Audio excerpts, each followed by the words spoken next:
Bonsoir Dominique Noguez, vous êtes ce soir à la librairie Dialogue à l'occasion de la sortie de l'ouvrage que vous consacrez à Marguerite Duras, Duras toujours, publié chez Actes Sud.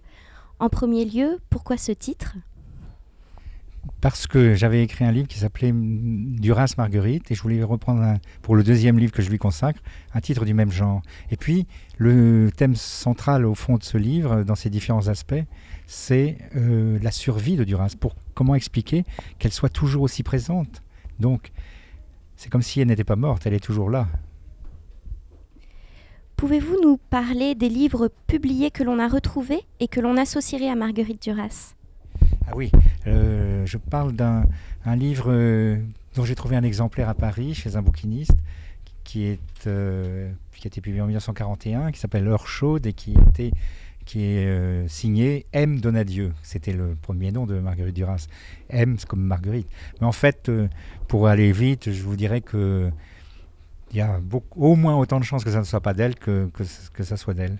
Parce que bon, elle a dit plus tard que pendant la guerre, pour acheter du café, du beurre au marché noir, elle avait fait des romans alimentaires, des romans de gare. Mais je ne crois pas que ça soit d'elle. En revanche, on a trouvé un petit livre, effectivement, dans une collection populaire pour femmes, pas cher, qui s'appelle Caprice, le livre, qui est paru chez un éditeur du 15e arrondissement de Paris. Et vraiment, là, dès la première phrase, c'est sûr que c'est d'elle, c'est écrit, c'est son style, le style déjà qu'on va retrouver dans Hiroshima mon amour et dans d'autres livres. C'est le goût de l'oxymore, des contradictions entre termes, c'est le goût des adjectifs qui vont par deux, une chaleur entière, mortelle. Enfin, il y a toutes sortes de phénomènes stylistiques qui prouvent que c'est d'elle. Et en plus, la situation, celle d'un adultère, une femme qui aime son mari, mais qui quand même le trompe pendant 24 heures, enfin 48 heures, avec un jeune homme, comme ça, pour montrer sa liberté, mais qui arrête aussitôt après. Exactement la situation d'Emmanuel Riva dans Hiroshima mon amour. Tout ça fait qu'on est sûr que c'est d'elle, Caprice, 1944. Pourquoi, selon vous, Marguerite Duras a-t-elle suscité autant de haine chez ses contemporains, en fait ? Parce que c'est une femme qui, d'abord, elle a essayé de percer dans des milieux un peu machistes, un peu masculins, en littérature, bon, mais aussi au théâtre et aussi au cinéma. Ça fait beaucoup.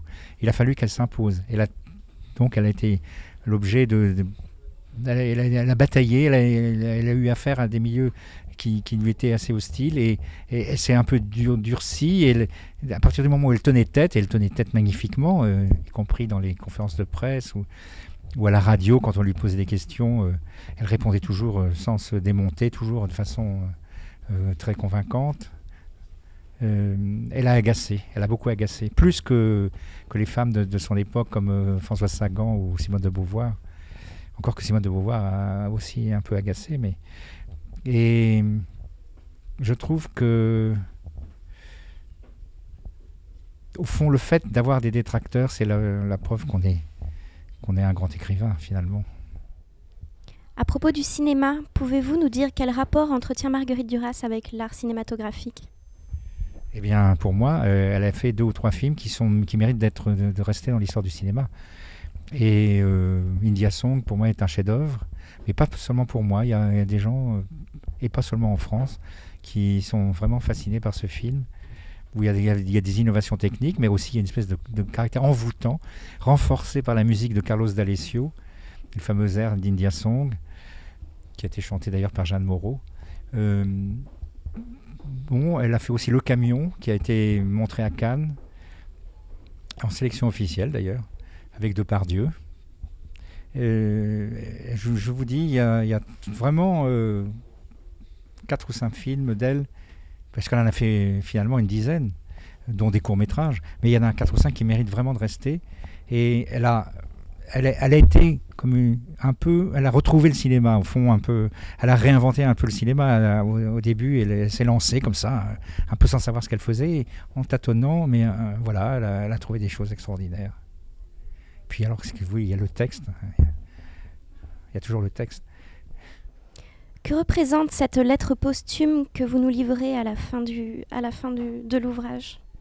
Ben, c'est une manière de sortir un peu du ton de l'essayiste, de passer à la deuxième personne, de m'adresser directement à elle, par-delà la mort, comme je ne l'ai pas fait de son vivant, parce que son vivant, moi j'étais...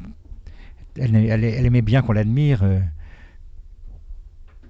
et Dieu sait que je l'ai admirée, mais donc on ne pouvait pas toujours lui dire tout ce qu'on pensait. Et alors là, je dis vraiment tout ce que j'avais sur le cœur, en particulier sur sa méchanceté, avec le fait qu'elle était très dure avec beaucoup de gens, tout en étant entourée d'amis, tout en étant très chaleureuse, mais elle détestait la concurrence, elle détestait ses confrères, les autres écrivains, elle disait du mal de tout le monde, de Sartre, même il y a peut-être Nathalie Sarraute qui a échappé à l'attaque, mais souvent elle était très dure. Et puis il y a aussi ce culte de l'écriture, je crois qu'elle en a fait un peu trop. Elle finissait par nous faire croire à une espèce de grâce, l'écriture qui tombe sur certains et pas sur d'autres. En fait, si c'est tombé sur elle, c'est parce qu'elle travaillait énormément. On a les manuscrits, maintenant on voit comment elle a travaillé. Beaucoup de ratures et beaucoup de différentes versions, par exemple pour les romans, un magnifique travail. Et c'est ça, la grâce, c'est en réalité le travail. Merci beaucoup Dominique Noguez.